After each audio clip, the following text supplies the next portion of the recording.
నమస్తే bachelor brothers. మా పండు రేపు బెంగళూరు పోతుందని కష్టపడి ఈతకాయలు ఎరుకొని వస్తే ఈతకాయలు ఐస్ క్రీమ్ చేసి మేము అడిగింది. ఏమే ఈతకాయలు ఐస్ క్రీమ్ కావాల్సిందేనా? నేను చేసినవే. ఏయ్ కొట్టకూడదు పెద్దలను కొట్టకూడదు. చేస్తాను. మా పండు కోచ్ చేష్టాలు చేస్తుంటది. కోతి కదా నువ్వా? ఇంకేంది అయితే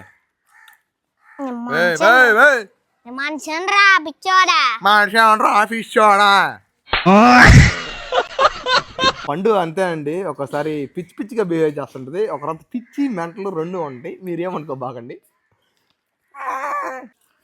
ఆ పండు కోసం ఈతకాయలు ఐస్ క్రీమ్ అయితే తయారు చేద్దాం. ఈతకాయల్ని వాష్ చేసుకోవడం, ఈ ఈతకాయలో ఉండే గింజలు తీసేసుకుందాం. కాంచిన పాలు పోసుకోవడం, తీయంగా షుగర్ వేసుకోవడం, మూత పెట్టి మిక్సీ కొట్టుకుందాం.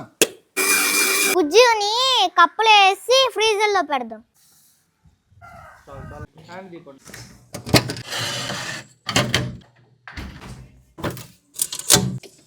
మన ఈతకాయ ఐస్ క్రీమ్ అయితే రెడీ అయిపోయింది. పండు నేను తయారు చేసిన ఐస్ క్రీమ్ తిను.